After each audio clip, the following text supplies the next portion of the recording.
Hey, I'm Rob Menzies and welcome back to my channel. We are here for what is the first ride out of 2022 and basically we are heading out on my BMW F900R to go and have a little bit of fun.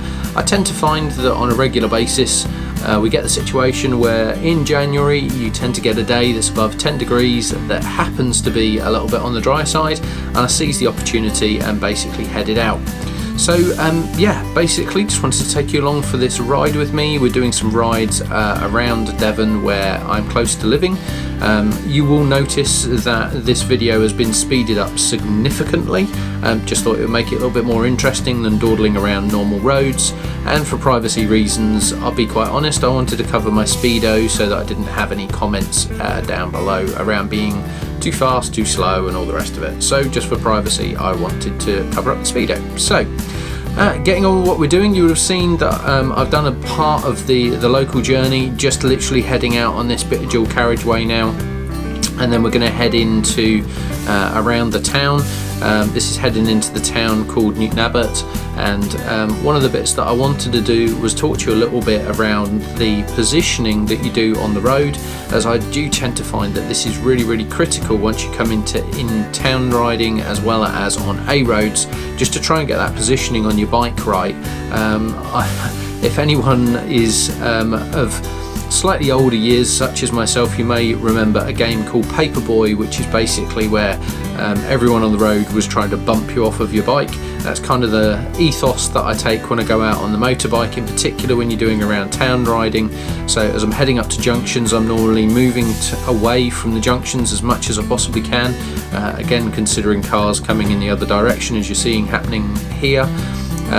Just coming up to a few bits here where you're going to see people trying to pull out of junctions, people just turning off and suddenly hitting the brakes in front of you, and again this section here is really kind of important. So you see someone turning out, other than basically trying to get through some traffic lights, we come into another car that's turning off where I can position myself and carry on at the same speed, and then basically ride back out of the town again without really being heavily impacted, as I've managed to move myself on different sides of the road.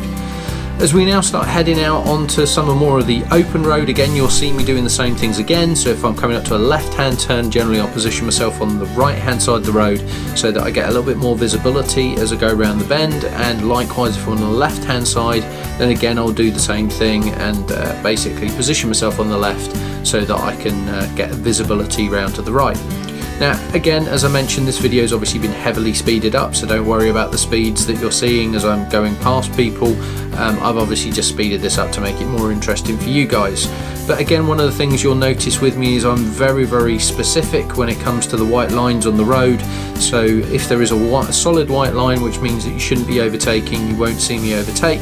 Obviously wherever there is broken lines which allows me to overtake, I'll basically wait for those and then get on with it. I was quite lucky on this day, managed to get out when there wasn't too much traffic around. There was a little bit, but basically managed to kind of go and have some fun when it wasn't too horrific.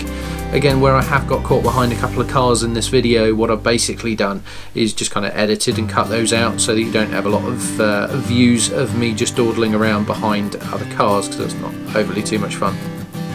Bit that I do find quite interesting, and I think comes up a little bit later in this video as well, is where you do see others that basically aren't really watching the road. Literally there's one in a little while where I overtake a car and then you literally see someone pull out right in front of me, with obviously didn't really recognise or see me coming down the road, which is a real concern as a motorbike rider, that you do generally tend to find that you've got to be watching absolutely everybody from everywhere, from every junction, and sometimes even the junctions that you don't see, so that you make sure that you're going to be safe. You will have just noticed on the road as well, another piece that you get is a lovely bit of dirt down the middle of the road. So again, got to be really careful of dirt on the road. As a car driver you don't really worry about that, but as a motorbike rider you've got to really be careful, because the last thing you particularly want is the front washing out on a load of mud or a load of gravel. So again, you've got to be ready to give yourself visibility and give yourself ability to position yourself on the road and move. Notice those traffic lights that I just went through as well. Was very lucky with those. You would have seen them turn to amber as I was riding through them. yeah, managed to get through those before they turned red, so that was rather helpful and a bit close as well. So yeah, stuck behind a bit of a car here, managing to overtake this one and then see this guy who's turning off. So again, position myself to the inside, and again was keeping an eye on the road. I've seen unfortunately a few people that haven't been watching too well when they're on the road, and you start getting cars wanting to turn right as you're overtaking. So absolutely crucial that you're keeping your eyes on absolutely everything all of the time as you're out and about, and then you can get out onto the open road, overtake a couple of cars and go and have a lot of fun, and enjoy the roads that we have around us. Now obviously going back to the motorbike, this is the BMW F900R. I got this bike a little over a year ago, and you would have seen in one of my recent videos that I celebrated the 12-month review by going out on a bit of a ride and making a first video of this style. Again, I'm hoping to do a few more videos like this one, but the bike I absolutely love, really fantastic.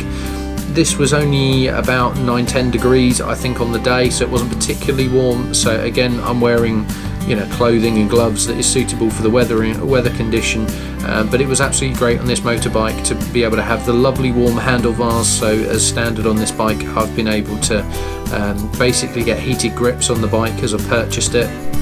So again, that makes a world of difference. Yeah, again, just riding it, again the rider modes really help. So where you're in cold, wet or damp conditions, being able to go down into rain mode, so it changes the way that the bike accelerates and moves. When you're on more standard conditions, you can go into road mode, and then if you do want to open things up on some clear open roads, you can go into dynamic.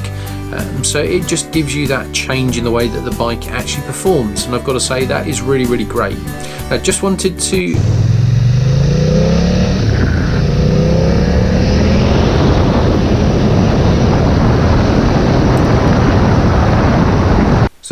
show you a little bit how the bike sounds.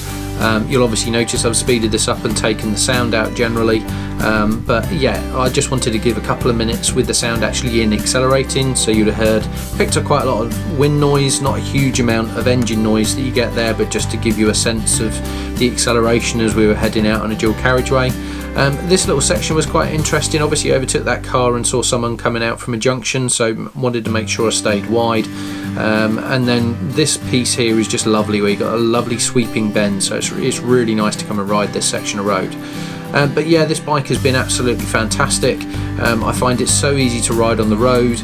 I generally tend to find with moving around within the lanes that I don't really need to lean the bike to any great degree. Generally I'm leaning the bike over at about 35-degree angle, which is nothing. It can go way more than that, but I just find that I don't really need to. Again, not only having the heated grips, but also having these rider modes so that you can make sure that the bike is reacting to the conditions of the road in the same way as I am. It just helps to feel that you're one with the bike, which is really great. Then really now just kind of heading in towards the town where I'm going to end this video. I hope you've really enjoyed this video. I hope this is something that showed you a little bit around how you are able to ride on the road and change your positions. I hope you enjoyed this video. If you did, then please remember to not only like the video but also hit that subscribe button so you don't miss out on future videos like this in the future. Thanks again for watching, and see you again soon.